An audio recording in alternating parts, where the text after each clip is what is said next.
खबर महाराष्ट्र से, जहां इस बार का चुनाव बहुत दिलचस्प होने वाला है क्योंकि पिछले चुनाव और इस बार के चुनाव के बीच इतनी खिचड़ी पक चुकी है कि कुछ भी समझना महाराष्ट्र में काफी मुश्किल है। तीन मुख्यमंत्री बन चुके हैं, 2 पार्टियां टूट चुकी हैं। एक नजर हम डालते हैं पिछले विधानसभा चुनाव से कितना अलग है इस बार का विधानसभा चुनाव। आइए हम आपको बताते हैं। पिछली बार चुनाव एनडीए और यूपीए के बीच था सीधे सीधे, लेकिन 5 वर्षों में गठबंधन के चेहरे से लेकर नाम तक सब कुछ महाराष्ट्र में बदल चुका है। इस बार लड़ाई महायुति और महाविकास आघाड़ी के बीच है, दोनों के बीच इनके बीच लड़ाई है। और इतना ही नहीं, महाराष्ट्र में 2 बड़ी क्षेत्रीय पार्टियों के बीच तोड़ फोड़ हो चुकी है, 2 भाड़ हो गया है। शिंदे की शिवसेना, उद्धव की शिवसेना के बीच युद्ध है। एक ही शिवसेना 2 हिस्सों में बट गई है। एकनाथ शिंदे मुख्यमंत्री हैं, उद्धव ठाकरे बाला साहब के बेटे हैं, जहां दोनों ही खुद को बाल ठाकरे बाला साहब की विचारधारा को आगे ले जाने का दम भर रहे हैं, जिस पर जनता को मुहर लगाना है कि वो किस शिवसेना पर विश्वास करती है। एनसीपी में भी 2 फाड़ हो चुकी है, जहां चाचा भतीजे के बीच युद्ध है। शरद पवार के सामने चुनौती पार्टी के चुनाव चिन्ह को लेकर भी है। ये एक बहुत बड़ा उनके लिए मुद्दा है। और इतना ही नहीं, जो उद्धव ठाकरे पिछले विधानसभा चुनाव में एनडीए का हिस्सा थे, वो अब महाविकास आघाड़ी का हिस्सा हो चुके हैं। देखिए कितना बदलाव महाराष्ट्र के चुनाव में आ चुका है। ठीक इसका उलट अजीत पवार के साथ हैं, जो पिछले चुनाव में कांग्रेस के साथ एनसीपी के गठबंधन का हिस्सा थे, वो अब महायुति का हिस्सा हो चुके हैं, बीजेपी का हिस्सा बन चुके हैं। और इस बार मुख्यमंत्री के चेहरे भी बदल चुके हैं। पिछले चुनाव में बीजेपी गठबंधन की ओर से देवेंद्र फडणवीस को मुख्यमंत्री का चेहरा माना जा रहा था, तो इस बार रेस में एकनाथ शिंदे, मौजूदा मुख्यमंत्री, शिवसेना के नेता काफी आगे चल रहे हैं। वहीं कांग्रेस के सहयोगी दलों की हम बात करें तो पिछले चुनाव में मुख्यमंत्री चेहरे पर कोई मुहर नहीं थी, ये बात बिल्कुल साफ नहीं थी। तो वहीं इस बार सीएम यानी कि मुख्यमंत्री को लेकर खींचतान खुलकर देखने को मिल रही है। ये दिलचस्प चुनाव इस बार का हो रहा है। तो उधर चुनाव आयोग की तारीखों के ऐलान के साथ ही राजनीति काफी तेज हो गई। विपक्ष चुनाव आयोग की साख को लेकर एक बार फिर से सवाल खड़े कर रहा है। कब डेट करेंगे या चुनाव करेंगे, चुनाव नहीं करेंगे, कुछ भी कर सकते हैं। तो चुनाव की घोषणा हुई है तो अभी हम सब लोग तैयारी में लगे हैं। हम चुनाव आयोग से इतनी अपेक्षा करते हैं कि आप इस राज्य का चुनाव हरियाणा जैसा मत करिए। सत्ताधारी पार्टी की जो सब सामने आई है बातें, महाराष्ट्र में ज़्यादा हो रहा है, पैसों का खेल चलेगा, पुलिस का और यंत्रणा का भी मिसयूज होगा। तो ये सब चुनाव आयोग अपने आप को अगर निष्पक्ष मानती है, अपने आप को मानती है, हम नहीं मानते, तो आपको ये करना पड़ेगा। चुनाव आयोग महोदय, हम आपसे निवेदन कर रहे हैं कि आप एक निष्पक्ष चुनाव करवाइएगा। पक्ष और विपक्ष में भेद मत करिएगा, क्योंकि आप वही चुनाव आयोग है ना जिन्होंने कह दिया था कि असली शिवसेना कौन सी है और असली राष्ट्रवादी कौन सी है। इसके लिए संशय पैदा होता है। खैर, अब आपने तारीख जाहिर कर दी है। 20 नवंबर को हमारे यहाँ मतदान होगा और 23 को नतीजे आ जाएंगे शाम तक। हम यही उम्मीद करेंगे कि आप पूरे चुनाव को पारदर्शी ढंग से लेकर जाएंगे। आप यह भी माप देंगे कि कहीं कोई सरकार में बैठे लोग कोई गैर जिम्मेदाराना हरकत तो नहीं कर रहे हैं। ऋत्विक भालेकर हमारे संवाददाता के पास इस समय हम आपको मुंबई लिए चलते हैं। ऋत्विक, चुनाव की तारीखों का ऐलान, एक ही चरण में चुनाव होना है, लेकिन जितनी खिचड़ी पक चुकी है दोनों गठबंधनों की तरफ से कई दलों में, महाराष्ट्र की जनता तो कंफ्यूज नहीं हो जाएगी? ऋत्विक,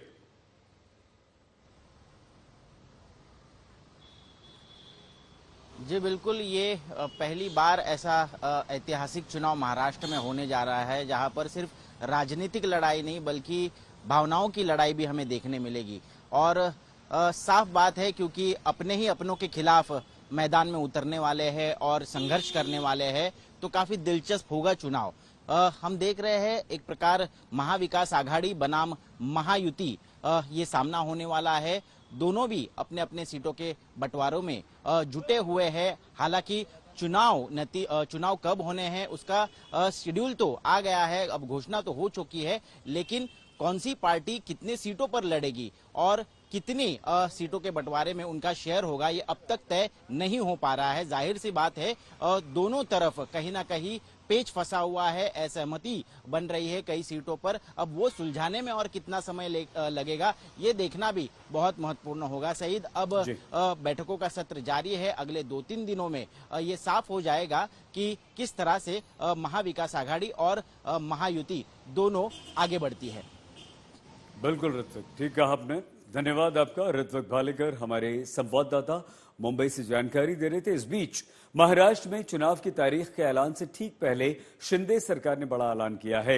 एकनाथ शिंदे ने दिवाली बोनस देने की बात कही, जिस पर अब विपक्ष सरकार को घेरने का प्रयास कर रहा है। ये तो चुनावी जुमला है। चुनाव के लिए जो वो कर नहीं पाए वो लास्ट मोमेंट को करते जा रहे। थोड़ा उनको ध्यान में आया है कि महाराष्ट्र की जनता महाविकास आघाड़ी की तरफ झुकी हुई है, तो आज लास्ट मोमेंट को जो करना उनको पॉसिबल करने की कोशिश कर रही है। एक बड़ी खबर इस समय आ रही है, कांग्रेस में सीट शेयरिंग को लेकर मंथन चल रहा है और इस बीच खबर यह है कि कांग्रेस ने 10 मौजूदा विधायकों के टिकट काटने का निर्णय किया है। कांग्रेस के एक सर्वे के अनुसार 20% विधायकों के विरुद्ध एंटी इनकम्बेंसी दिखाई दे रही है, जिनके टिकट काटे जा सकते हैं। तो महाराष्ट्र में अभी तक सीट शेयरिंग का फॉर्मूला तय नहीं हुआ है, लेकिन कांग्रेस से एक बड़ी खबर आ गई है। कांग्रेस को ऐसा लगता है कि जो मौजूदा विधायक हैं, एंटी इनकम्बेंसी का असर है, उनके टिकट काट देने चाहिए। 115 से 120 सीटें महाराष्ट्र में लड़नी चाहिए, ऐसी रिपोर्ट आपको दी गई है, क्या कहेंगे? सीट शेयरिंग का मीटिंग अभी पूरा नहीं हुआ है।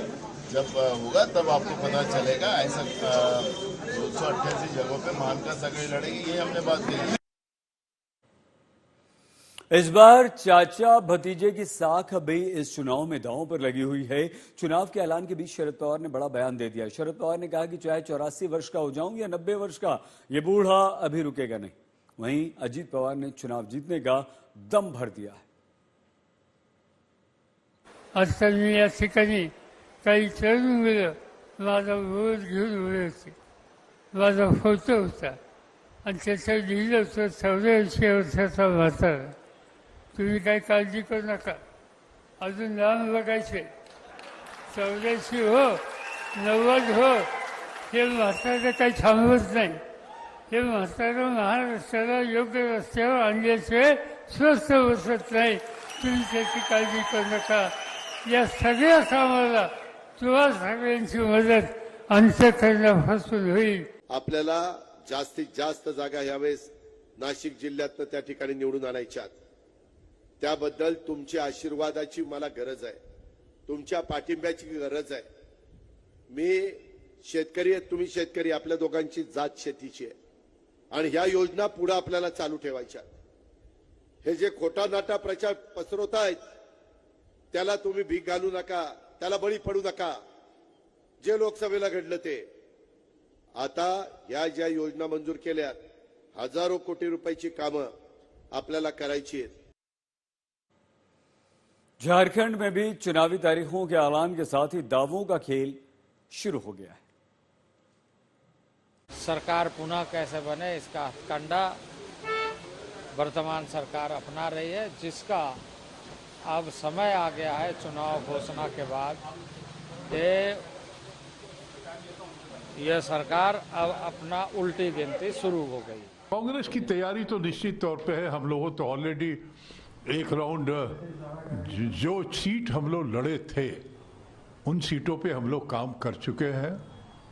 अब रहा गठबंधन का सवाल। अब हमको लगता है कि तो गठबंधन की बैठक जितना जल्दी हो सकता है हम लोग करेंगे। आजकल में